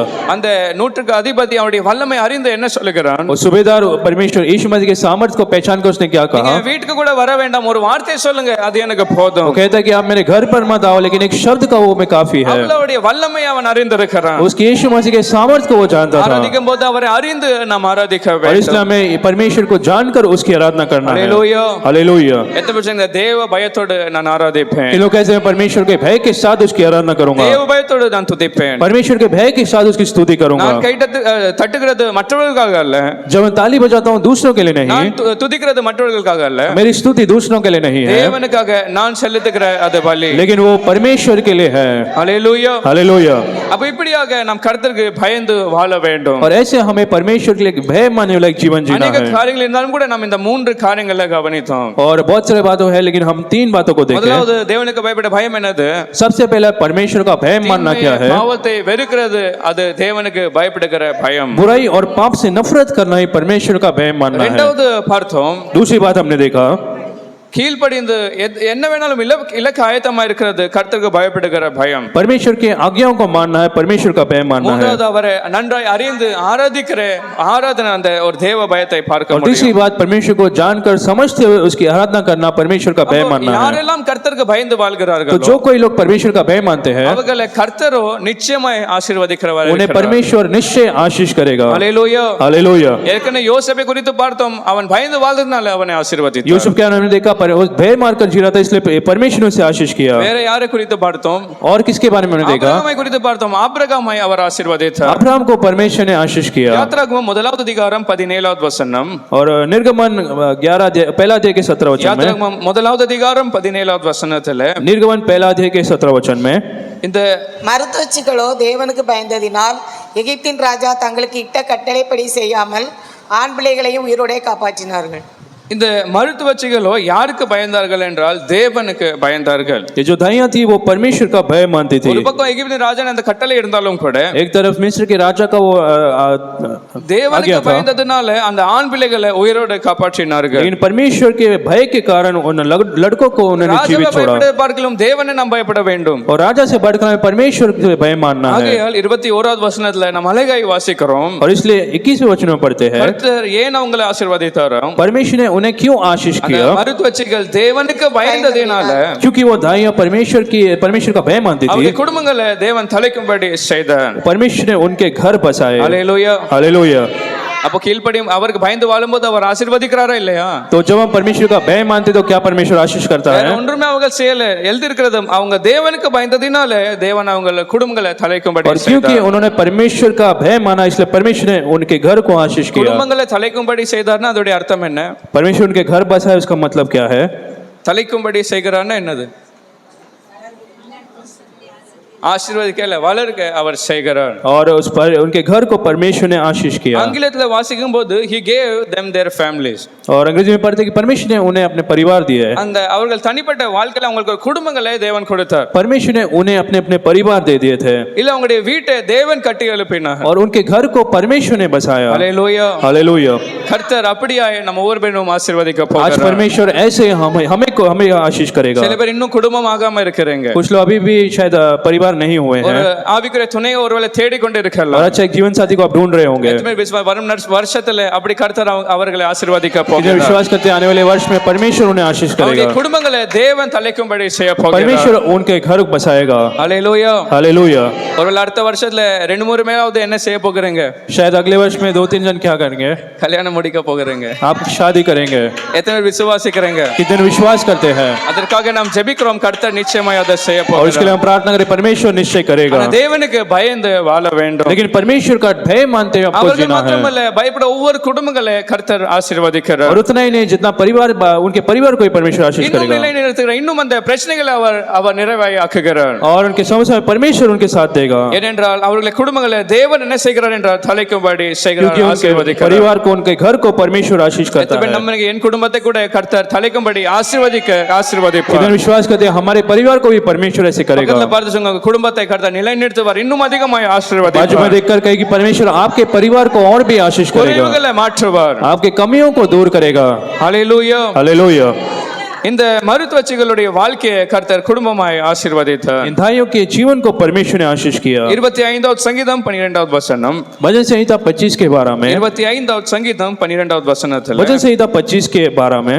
கர்த்தருக்கு பயப்படுற மனுஷன் எவனோ அவனுக்கு தம் தெரிந்து கொள்கிற அந்த வழியை அவர் போதிப்பார். और जो परमेश्वर का भय मानता है परमेश्वर उसे मार्ग पर जिस मार्ग पर चलना उस मार्ग को दिखाएगा. சில நேரம் நம்ம குழம்பி போய் இருக்கிறோம், கவலையோடு இருக்கிறோம், நம்ம என்ன செய்யணும், அடுத்த மாதம் என்ன செய்யணும், எப்படி நாம் கடந்து செல்ல வேண்டும். शायद हम बहुत गड़बड़ाए होते कि अगले वर्ष में अगले महीने में हमें क्या करना है. ஒரு நெருக்கடியான சூழ்நிலை வரும்போது யார்கிட்ட சொல்லும், யாருடைய அந்த ஆலோசனை கேட்கணும் என்று நாம் இருக்கிறோம். कठिन परिस्थिति में हम किसके बातों को किसके सलाह को माने हम सोचते हैं. ஆனால் கர்த்தருக்கு பயப்படுற மனுஷனுக்கு யார் போதிக்கிறார், யார் ஆலோசனை கொடுக்கிறார்? लेकिन जो यहोवा का भय मानता है उन्हें कौन ऐसे बताता है. அவனுக்கு கர்த்தரே அவனுக்கு போதித்து அந்த நடக்கும் வழியை அவர் காண்பிக்கிறார். यहोवा खुद उसे मार्ग दर्शाता है. हालेलुया. हालेलुया. அப்ப அவர் வழியை காண்பிக்கும் போது நிச்சயம் உங்க வழியை அவர் வாய்க்க செய்வார், இன்னும் அதிகமாய் ஆசீர்வதிப்பார். तो जब परमेश्वर अपने मार्गों को दिखाता है तो निश्चय आपको आशीष करेगा. யாருக்கு அவர் வழியை காண்பிக்கிறார்? परमेश्वर किसे मार्ग दिखाता है. கர்த்தருக்கு பயப்படுற மனுஷனுக்கு சரியான ஒரு பாதை ஒரு வழியை அவர் போதிக்கிறார். जो यहोवा का भय मानता है उन्हें परमेश्वर मार्ग को दिखाएगा. ஒருவேளை இந்த 2024வது வருஷத்துல शायद इस 2024 वर्ष में சுய தீர்மானத்துல சில காரியங்களை நீங்க செய்திருப்பீங்க. शायद आपके खुद के कोशिश से आपने कुछ निर्णय को लिया होगा. கேட்காம சில காரியங்களை அகப்பட்டு இருக்கலாம். बिना परमेश्वर से पूछे आप कुछ काम को किए होंगे. நீங்க கர்த்தருக்கு பயந்து வாழ அவர் உங்களுக்கு போதித்து சரியான ஒரு தீர்மானத்தை எடுக்க அவர் உதவி செய்வார். लेकिन जितना परमेश्वर का भय मानते थे परमेश्वर एक अच्छा एक निर्णय लेने के लिए आपकी मदद करेगा. हालेलुया. எத்தனை பேர் சொல்றீங்க என்னால இல்ல, அவர் போதிக்கும் போது சரியான தீர்மானத்தை நான் எடுக்க लोग போகிறேன். कैसे जब परमेश्वर मार्ग दिखाएगा तो एक सही निर्णय को मैं लूंगा. சில பேர் உடனே ஒரு கடனை வாங்கிடுவாங்க. कुछ लोग अचानक से एक कर्ज ले लेते हैं. அடுத்து கடன் வாங்கின அடுத்த மாதத்துல ஒரு ப்ரமோஷன் இல்ல ஒரு போனஸ் வந்துரும். लेकिन कर्ज लेने के अगले महीने में एक बोनस आ जाता है. கர்த்தர் போதிக்காமல் சில காரியங்கள் சுயத்தில் நாம் செய்யும்போது சில சில நேரம் அப்படி நடக்கலாம். और जब परमेश्वर हमें नहीं दिखाता है तब हम करते तो ऐसा हो सकता है। ஆதியாகமம் 26வது அதிகாரம் 2வது வசனத்துல, उत्पत्ति 26:2 में, ஆதியாகமம் 26 2வது வசனத்துல, उत्पत्ति 26 अध्याय के दूसरे वचन में, இந்த வசனங்களை அநேக பேருக்கு தெரிந்திருந்தாலும் கூட बहुत से लोग इस वचन को जानते हैं तो भी, ஒரு பஞ்ச காலம் வந்தபோது ஈசாக்கு கூட அவர் தகப்பன் ஆபிரகாமை போல எங்க போக அவர் விரும்பினான். और जब अकाल आ गया तो वो पिता के समान वो कैसे जाने लगा, எகிப்துக்கு போக அவன் ஆயத்தமாய் விரும்பினான். और मिस्र में जाने के लिए वो तैयार हो गया அப்படி ஒரு था। பஞ்சம் வரும்போது தகப்பன் ஆபிரகாமும் எகிப்துக்கு போனார். और क्योंकि ऐसे अकाल के समय में पिता अब्राहम भी मिस्र में गया ஆனால் था, அப்படி குழப்பத்தில் இருக்கும்போது யார் தரிசனமாகிறார் என்றால் தேவன் கர்த்தர் அவனுக்கு தரிசனமானார். तो जब वो गड़बड़ी में था तो यहोवा ने उसे दर्शन दिया, அவருக்கு சொன்னார், அந்த போதிப்பை கொடுத்த வழியை சொன்னார், நீ எங்க போகாத என்றால் எகிப்துக்கு மாத்திரம் என்ன செய்யாதே, போக வேண்டாம். तो परमेश्वर ने उसे कहा कि तुझे मिस्र में नहीं जाना है। அவர் போதித்து அந்த வழியை காண்பித்து அவர் கேட்டதனால ஈசாக்குடைய வாழ்க்கையில என்ன நடந்தது? और परमेश्वर ने उसे मार्ग दिखाया, और जब उस मार्ग में ईसाक चला तो क्या हुआ? 13வது வசனத்தை வாசிங்க. 13 वचन को हम पढ़ेंगे, 26வது அதிகாரம் ஆதியாகமம் 13வது வசனத்துல, उत्पत्ति 26 के 13 वचन में, அவன் ஐஸ்வர்யனாகி வர வர விருத்தியடைந்து மகா பெரியவன் ஆனான். அவன் ஐஸ்வர்யவனாகி வர வர விருத்தி அடைந்து மகா பெரியவன் वो ஆனான். बड़ा और उसकी उन्नति होती चली गई। யார் பேச்ச கேட்டு? किसके बातों को मानकर? கர்த்தர் சொன்ன அந்த வார்த்தையை கேட்டு அவர் வழி நடத்த அந்த வழியில நடக்கும்போது, जब परमेश्वर ने बताया उन मार्गों पर चलकर, சுயத்துல போகணும்னா எப்பயோ எகிப்துக்கு போயிருக்கலாம். अगर वो खुद से जाता तो कभी का वो मिस्र चला जाता। கர்த்தருக்கு பயந்து அவர் காண்பிக்கிற அந்த வழியில நடக்கும்போது அவனை கர்த்தர் ஐஸ்வர்யவனாக்கி வர வர விருத்தி அடைய செய்து மகா பெரியவன் அவர் ஆக்கினார். लेकिन क्योंकि परमेश्वर के मार्गों में चला तो परमेश्वर ने उसे ऊंचा किया और उन्नति दिया। அப்போ நீங்க அவரை பயந்து வாழும்போது உங்களை கர்த்தர் எப்படி ஆக்க போகிறார்? तो जब आप परमेश्वर का भय मानते तो परमेश्वर आपको क्या करेगा? உங்களை எப்படி ஆக்க போகிறார்? परमेश्वर आपको कैसा रखेगा? எத்தனை சொன்னீங்க என்னை ஐஸ்வர்யவனாய் அவர் ஆக்க इन लोग போகிறார்? क्या विश्वास करते कि परमेश्वर मुझे ऐसे என்னை करेगा? வர வர விருத்தி அடைய அவர் செய்ய போகிறார். आज के दिनों में परमेश्वर उन्नति आपके जीवन में देगा। விசுவாசோட கருத்தை உயர்த்தி பாருங்களேன். थोड़ा विश्वास के साथ आप कहिए, என்னை ஐஸ்வர்யவான் ஆக்க போகிறார். परमेश्वर मुझे ऐसे धनी என்னை बनाएगा, வர வர விருத்தி அடைய செய்ய போகிறார். और परमेश्वर मेरे जीवन में उन्नति को लाएगा, என்னை மகா மகா பெரியவனாய் ஆக்க और போகிறார். अति महान परमेश्वर मुझे बनाएगा। ஹalleluya. हालेलुया। எத்தனை மகா போடணும் அவ்வளவு மகா போட்டுருங்க. और कितना महान डालना उतना डाल दीजिए। ஹalleluya. हालेलुया। பக்கத்துல பார்த்து சொல்லுங்களேன். बाजू में देख कर कहिए, உங்களை ஐஸ்வர்யவானாக்குவார். आपको धनी बनाएगा, உங்க குடும்பத்தை வர வர விருத்தி அடைய आपके செய்வார். परिवार को और आने वाले दिन में और उन्नति देगा, உங்களை மகா பெரியவன் और ஆக்குவார். अति महान आपको बनाएगा। ஹalleluya. हालेलुया। இது யாரால கூடும் கேட்டால் அது தேவனால ये கூடும். केवल परमेश्वर से संभव है, எந்த வருஷத்துல கூடும் என்றால் அடுத்த வருஷத்துல அது கூடும். और अगले वर्ष में भी ये संभव है। ஹalleluya. हालेलुया। ஆனால் தேவையான ஒரே காரியம் கர்த்தருக்கு பயப்படுகிற ஒரு लेकिन வாழ்க்கை. एक बात जरूरी है कि हम परमेश्वर का भय माने। நீதிமொழிகள் 14:26 வசனம். नीति वचन 14 अध्याय के 26 वचन में, நீதிமொழிகள் 14:26 வசனம். नीति वचन 14 के 26 में, கர்த்தருக்கு பயப்படுவனுக்கு திட நம்பிக்கை உண்டு. और जो परमेश्वर का भय मानता है उसे दृढ़ भरोसा होता है। எப்படிப்பட்ட நம்பிக்கை இருக்கு? कि कैसा भरोसा होता है? திட நம்பிக்கை இருக்கு. उनके पास एक दृढ़ भरोसा होता है। திட நம்பிக்கை இருக்கும்னா எப்படி இருப்பார்கள்? दृढ़ भरोसा जब होता है तो वो कैसे रहते அசையாமல் हैं? இருப்பார்கள். वो कभी हिलेंगे नहीं, உறுதியோடு இருப்பார்கள். वो दृढ़ खड़े रहेंगे। அவங்க முகத்தை பார்த்து நீங்க சொல்ல முடியாது அவங்க வாழ்க்கையில அவ்வளவு பிரச்சனைகள் और இருக்கலாம். उनके मुंह को देखकर आप पहचान नहीं पाएंगे कि उनके जीवन में इतने समस्या हैं। சிலர்ட்ட நீங்க கேட்டு பார்த்தா அவங்க வாழ்க்கையில இருக்கிற பிரச்சனைகளை கேட்டு நீங்க அசைந்து போயிருவாங்க. ஆனா அவங்க எப்படி இருப்பாங்க? அசையாமல் இருப்பார்கள். कुछ लोग के समस्या को सुनकर शायद आप हिल सकते लेकिन वो कभी नहीं हिलते, ஏன்னா கர்த்தருக்கு பயப்படுறவர்களோ கர்த்தர் அவங்களுக்கு திட நம்பிக்கையை கொடுக்கிறார். क्योंकि जो परमेश्वर का भय मानता है परमेश्वर उनका एक दृढ़ भरोसा है। हालेलुया. हालेलुया। இன்னைக்கு எத்தனை சொல்லுங்க எனக்கு திட நம்பிக்கை இருக்கிறது. किन लोग कह सकते हैं मेरा एक दृढ़ भरोसा है, என் நம்பிக்கை எல்லாம் அவர் மேல நம்பிக்கை இருக்கிறது. मेरा भरोसा केवल परमेश्वर पर है, அவர் என் வாழ்க்கையை பார்த்துக் கொள்வார். वो मेरे जीवन को देखेगा, எல்லா நேரங்களிலும் அவர் கிரியை செய்ய हर போகிறார். परिस्थिति में परमेश्वर मेरे अनुग्रह देगा। हालेलुया। हालेलुया। சங்கீதம் 34:7 எனக்கு வாசித்தோம். और भजन 34 के 7 में हमने पढ़ा, 34வது சங்கீதம் 7வது வசனத்துல भजन संहिता 37 के 4 में, கர்த்தருடைய தூதன் அவனுக்கு பயந்தவர்களுக்கு और परमेश्वर का दूत जो परमेश्वर का डर मानता है उनके लिए, அவருக்கு பயப்பட அந்த பயத்தோடு வாழும்போது சூழ பாளையம் இறங்கி அவர்களை விடுவிக்கிறார். और परमेश्वर खुद नीचे उतर के उनको छुड़ाता நாம் है। பயந்து வாழ்வோமே என்றால் எத்தனை பெரிய பிரச்சனைகள் வந்தாலும் கூட விடுவிக்க தூதர்களை தேவன் அனுப்புகிறார். और जब हम परमेश्वर का भय मानते चाहे जितना भी समस्याओं का सामना करें परमेश्वर का स्वर्गदूत हमें बचाएगा। நீங்க உணராமலே உங்களுக்கு பின்னாலே இதெல்லாம் நடந்து கொள்ளுங்க தூதர்களை தேவன் அனுப்பி உங்களை और விடுவிக்கிறார். आप जानते भी नहीं रहे परमेश्वर का स्वर्गदूत आपके पीछे खड़ा है। எப்போ என்றால் கர்த்தருக்கு பயந்து வாழும்போது. जब आप परमेश्वर का भय मानते அப்ப हैं உங்களுக்காக தூதர்கள் கிரியை செய்கிறார்கள், तो आपके लिए स्वर्गदूत काम करते हैं, கர்த்தர் எல்லாமே உங்களுக்காக செய்கிறார். परमेश्वर सब कुछ आपके लिए करता है, அப்ப நீங்க எப்படி இருக்க வேண்டும்? तो आपको कैसे रहना है? திட நம்பிக்கையோடு தைரியமாய் நாம் இருக்க வேண்டும். आपको दृढ़ भरोसे के साथ धैर्य के साथ रहना है, எல்லா காரியங்கள் யாருடைய கரத்துல இருக்கிறது என்றால் கர்த்தருடைய கரத்துல இருக்கிறது. क्योंकि सब कुछ परमेश्वर के हाथों में है। அவருடைய யோசனை மீறி உங்க வாழ்க்கையில ஒன்றுமே நடக்காது. उनके सोच से बढ़कर आपके जीवन में कुछ नहीं हो सकता। Hallelujah, hallelujah.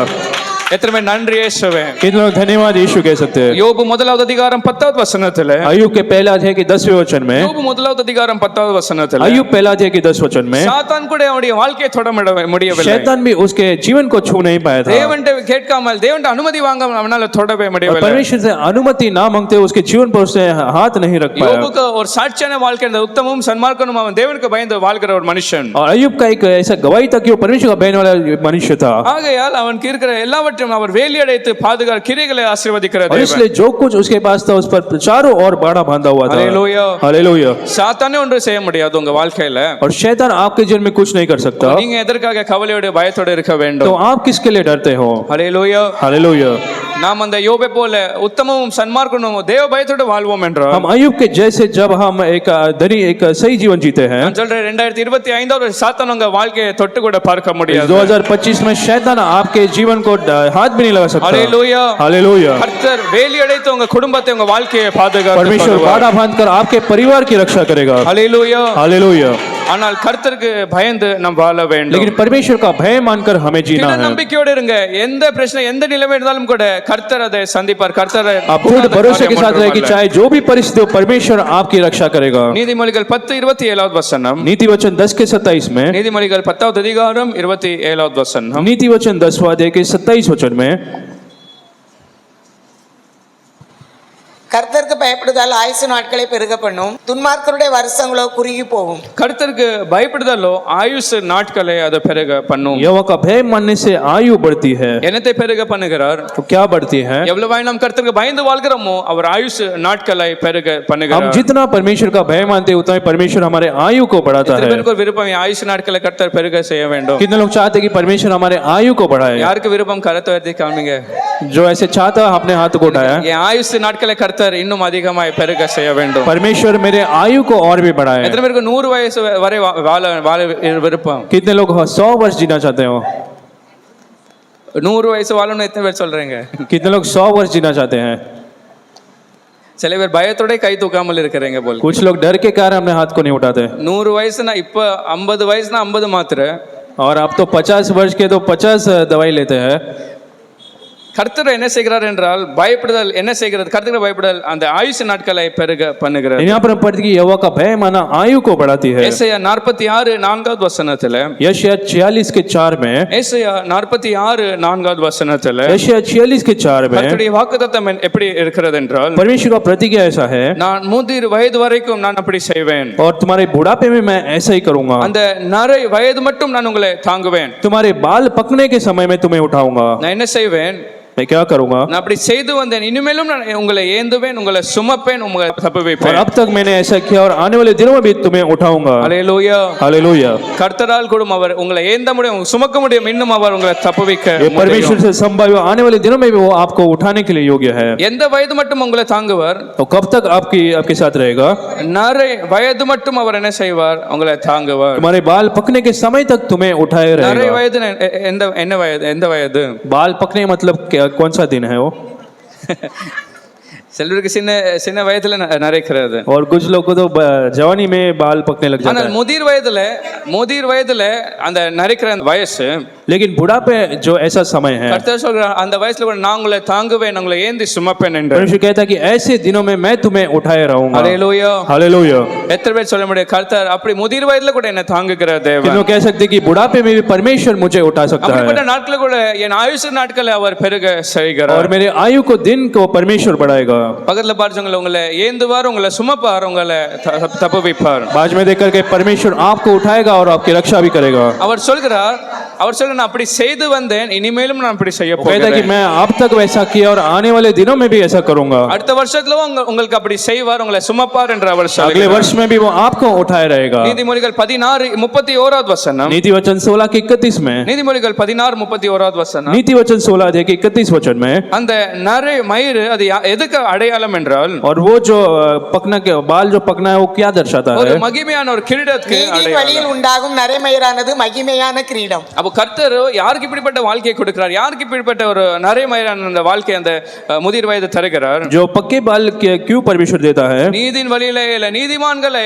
வாழ்கிறவர்களுக்கு கர்த்தர் அப்படிப்பட்ட ஆயுசு நாட்களை தருகிறார். जो धर्म के मार्ग पर चलता है उनके आयु को परमेश्वर बढ़ाता है. ஹல்லேலூயா. हालेलुया. அப்போ உங்க நரை மயிரை பார்க்கும்போது நீங்க சோர்ந்து கவலைப்பட வேண்டாம். तो आपके पक्के बाल को देखकर आपको निराश होने की जरूरत नहीं, அதை கலர் செய்ய வேண்டாம். आपको उसे डाई मारने की जरूरत அது नहीं, எப்படி என்னங்க மகிமையின் அந்த கிரீடத்தை போல நீங்க लेकिन एक महिमा के मुकुट के रूप में आप उसे देखें. ஹல்லேலூயா. हालेलुया. கர்த்தருக்கு பயப்படுபவர்களுடைய ஆயுசு நாட்களை கர்த்தர் பெருக जो பண்ணுகிறார். परमेश्वर का भय मानता है परमेश्वर उनके आयु को बढ़ाता है.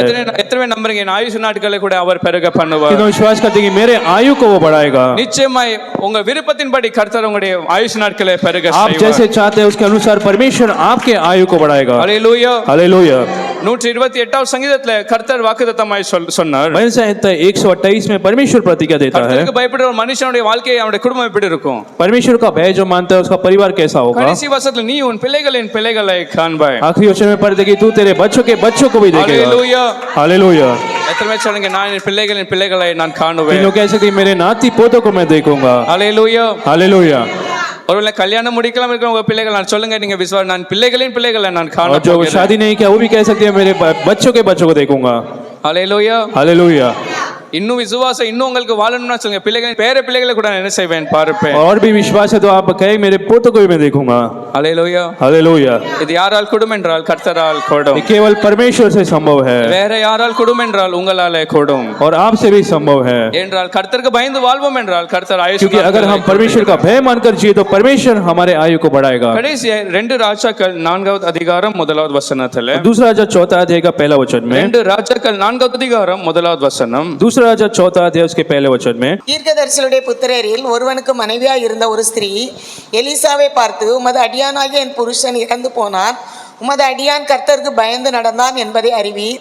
கடன் கொடுத்தவன் இப்போது என் 2 குமாரரையும் தனக்கு அடிமைகளாக்கி கொள்ள வந்தான் என்றாள். தீர்க்கதரிசன் அந்த குமாரன்ல இருந்து ஒருத்தன் என்ன செய்தான், மரித்து போனான். भविष्यवक्ता के चेलों में से एक अब मर चुका था. மனைவி எலிசாவிடத்தில் வந்து ஒரு சாட்சியை சொல்கிறாள். उसकी पत्नी एलीशा के पास आकर एक गवाही देती है, அடியான் எப்படி வாழுதான், तेरा दास कैसे जिया था கர்த்தருக்கு பயந்து நடந்தான். और मेरा पति तो परमेश्वर का भय मानता என் था. கணவர் எப்படி நடந்தார் என்றால் கர்த்தருக்கு பயந்து वो நடந்தார். कहती है मेरा पति तो परमेश्वर का भय मानता था. எத்தனை கணவருக்கு மனைவிடத்தில் ஒரு சாட்சி அப்படி இருக்கிறது? और आज कितने पत्नी के जीवन में ऐसा गवाही है, மனைவிகளுக்கு கணவரிடத்தில் அப்படிப்பட்ட ஒரு சாட்சி या இருக்கிறது? कितने पत्नियों को अपने पति के बारे में ऐसा गवाही எத்தனை है, பெற்றோர்கள் பிள்ளைகளிடத்தில் அப்படி ஒரு சாட்சி இருக்கிறது? कितने माता पिता का अपने बच्चों के प्रति ऐसा एक गवाही है என் பிள்ளைகளோ கர்த்தருக்கு பயந்து कि வாழ்கிறார்கள். मेरे बच्चे परमेश्वर का भय मानते हैं, என் பெற்றோர்கள் கர்த்தருக்கு பயந்து मेरे வாழ்கிறார்கள். माता पिता परमेश्वर का भय मानते हैं. ஹல்லேலூயா. हालेलुया. சில பேருக்கு வீட்டுக்குள்ள ஒரு நல்ல சாட்சி இருக்கும், कुछ लोगों का घर के अंदर एक अच्छा गवाही होता है, வெளியே போனா சாட்சி இல்லாத ஒரு வாழ்க்கை இருக்கும். लेकिन बाहर जाएंगे तो बिना कोई गवाही के वो जीते சில हैं. வீட்ல எல்லாம் பிள்ளைகளை பார்க்கும்போது कुछ घरों में जब बच्चों को हम देखते हैं ஊமையை போல இருப்பாங்க, ரொம்ப சைலண்டா இருப்பாங்க. और बहुत ही वो शांत रहते हैं, நீங்க நினைப்பீங்க ரொம்ப இவதான் வளர்ந்து என் பெரியவனாக்குவான். और आप सोचेंगे कि बड़ा बनकर ये मेरे नाम को रोशन करेगा. திடீர்னு ஒரு நாள் அந்த ஸ்கூல்ல அந்த டீச்சர் உங்களை கூப்பிடுவாங்க. लेकिन एक दिन अचानक से टीचर आपको स्कूल में बुलाएंगे, யாரு குறித்து கம்ப்ளைண்ட் செய்வாங்க? किसके बारे में कंप्लेन देंगे? எந்த பையனை குறித்து ஊமை அவன் ஒன்னும் பேச ரொம்ப சைலண்டா இருக்கு, ஒன்னும் தெரியாதுன்னு நினைப்பீங்களோ? और जिस बच्चे के बारे में सोचते कि ये बहुत शांत है, कुछ नहीं करता, அவனை குறித்து தான் சொல்லுவாங்க, இவன் தான் லாஸ்ட் பெஞ்ச்ல உட்காருவான், और उसके बारे में वो टीचर कहेगी तो लास्ट बेंच में बैठता இவன் है, தான் அந்த கூட்டத்துக்கு லீடரா இருக்கான், ये उस झुंड के लीडर है, இவன் எல்லாரும் எத்து முள்ளு அப்படி கிள்ளிட்டு இருப்பான். और सबको एक चिमटी मारकर मस्ती करता है. அப்போதான் உங்களுக்கு தெரியும் வீட்டுல ஒரு வித்தியாசமா இருக்கிறான், வெளியே எப்படி இருக்கிறான் வித்தியாசமா और இருக்கிறான். तब आपको पता चलेगा घर में कुछ अलग तरीके से रहता है और स्कूल में अलग तरीके से रहता இந்த है. இந்த மனைவி சொல்கிறாள், और यहाँ पर पत्नी कहती है கர்த்தருக்கு பயந்து நடந்தான் என்று யார் அறிவீர், நீர் அறிவீர். वो कहती है कि वो परमेश्वर का भय मानता था, ये तुम भी जानते हो। உங்களுக்குமே தெரியும் அவர் சாட்சியாய் அவள் வாழ்ந்தார். वो कहते हैं कि तू जानता है कि वो परमेश्वर का भय मानता था। ஆனால் இப்ப அந்த கடன் கொடுத்தவன் எல்லாரும் என் வீட்ல வருகிறார்கள். लेकिन अब जो कर्ज जिससे लिया था वो सारे लोग मेरे घर में आ रहे हैं, கடன் கொடுக்காமல் நான் இருக்கிறேன். और अब मैं कर्ज को चुका नहीं पा रही। ரெண்டு குமாரர்கள் அவர்கள் அடிமைகளை கொண்டு போக வந்திருக்கிறார்கள். मेरे दो पुत्रों को गुलाम के रूप में ले जा रहे हैं। எவ்வளவு பாரத்தோடு எவ்வளவு கண்ணீரோடு அந்த எலிசாவுடைய பாதத்தில் அவர் வந்திருப்பார். कितने एक घबराहट के साथ, रोने के साथ वो एलिशा के पास आई होगी। அந்த எலிசா கூட அவருடைய அந்த சாட்சியை கேட்டதனால அவன் இப்ப மனதில் எப்படியாவது இவளுக்கு ஏதாவது செய்யணும் என்று அவன் தீர்மானிக்கிறார். जब एलिशा ने उसके गवाही को सुना तो अब उसको कुछ करने के लिए वो चाहता, தீர்க்கதரிசி தேவனுக்கு பயந்து வாழ்ந்ததனால, और क्योंकि अब उसका जो भविष्य था परमेश्वर का भय मानता था, இவனுடைய குடும்பத்தை எப்படி நான் விட முடியாது. एलिशा ने सोचा कि इस परिवार को मैं ऐसे नहीं छोड़ सकता, அற்புதத்தை இவருடைய வாழ்க்கையில நான் செய்ய வேண்டும். एक अद्भुत को इनको जीवन में मैं करूंगा। ஆகையால் இரண்டாவது வசனத்துல அவன் சொல்கிறார், इसलिए दूसरे वचन में वो कहता है, 2-3 அந்த குடங்களை நீ பாத்திரங்களை காலின பாத்திரங்களை உன் வீட்டுக்கு கொண்டு வா. वो कहता है कि जितने भी काली बर्तन है तू अपने घर पर लेकर आ, இருக்கிற அந்த எண்ணெயை நீ அதுல ஊற்று என்று சொல்கிறார். तेरे पास जितने भी तेल है तू उसमें उंडेल। கடைசியாய் 6வது வசனத்துல பார்க்கிறோம், और छठे वचन में पढ़ते हैं, இந்த எத்தனை காலி பாத்திரங்கள் கொண்டு வந்தாலோ, और जितने भी खाली बर्तनों को उसने लाया, எல்லா காலி பாத்திரங்கள் என்ன செய்தது? நிரம்பினது. सारा खाली जो बर्तन था वो सब पूरे हो गए थे। பைண்டத்தில் கேட்கிற வேற பாத்திரங்களை கொண்டு வா. तो अब बच्चों से कहती कि तो और अब पात्र को लेकर आ। அவர்கள் என்ன சொன்னார்கள்? तो उस बेटे ने क्या कहा? இன்னி வேற பாத்திரங்கள் அல்ல. उसके बेटे ने कहा कि इसके बाद और कोई खाली पात्र बचा नहीं। ஹல்லேலூயா, हालेलुया। அவ்வளவுதான். அவருடைய எல்லாம் அந்த கண்ணீர் துக்கம் எல்லாம் சந்தோஷமாய் மாறினது. और उसके सारे जो आंसू थे अब आनंद में बदल गए थे। கடனோடு வந்தா இப்ப கடன் இல்லாமல் वो कर्ज के साथ तो आई थी, लेकिन उसके जीवन में अब कोई कर्ज नहीं था। துக்கத்தோடு இருந்தால் அந்த துக்கம் எல்லாம் சந்தோஷமாய் दुख மாறினது. के साथ आई, लेकिन उसका दुख आनंद में बदल गया था। பாத்திரங்கள் காலியா இருந்தது, ஆனா இப்ப நிரம்பி இருக்கிறது. उसके जो बर्तन खाली थे लेकिन अब वो भर चुके थे। திரும்ப சொல்றீங்க, அந்த தேவனுக்கு பயந்து அந்த வாலிபன் வாழ்வான் என்றால், और कितने लोग कहते हैं अगर वो भय मानकर वो जीता था तो புத்திரர் தேவனுக்கு பயந்து வாழ்ந்ததனால அவனுடைய வாழ்க்கையை கர்த்தர் தேவன் இப்படி ஆசீர்வதிப்பார் என்றால், भविष्य देखता अगर परमेश्वर का भय मानकर जिया और उसका जीवन में इतना आशीषों को उसने देखा तो இன்னைக்கு எலிஷா இல்ல, தேவன் உங்க வாழ்க்கையை ஆசீர்வதிக்க आज कोई एलिशा नहीं, लेकिन परमेश्वर आपके जीवन को आशीष करेगा। எத்தனை பேர் நம்புறீங்க என் காலியான அனுபவங்களை கர்த்தர் நிறைவாக்க कितने लोग विश्वास करते हैं मेरे जो खाली अनुभव है परमेश्वर उसे भरपूर में देगा। 2024 வருஷத்துல இந்த கடைசி மாதத்துல வந்திருக்கிறீங்க. 2024 के इस आखिरी महीने में हम आए हैं। ஒருவேளை அந்த விதவை போல காலியான பாத்திரங்களோடு வந்திருக்கலாம். शायद उस विधवा के समान खाली पात्र के साथ आए होंगे। அவருடைய சமூகத்துல பாரத்தோடு வந்திருக்கலாம். परमेश्वर के ऊपर से बड़े बोझ के साथ आप आए होंगे। பல கடனோடு வந்திருக்கலாம். और बहुत सारे कर्ज के साथ आप आए होंगे। கண்ணீரோடு வந்திருக்கலாம். बहुत आंसू के साथ आप आए होंगे। துக்கத்தோடு வந்திருக்கலாம்.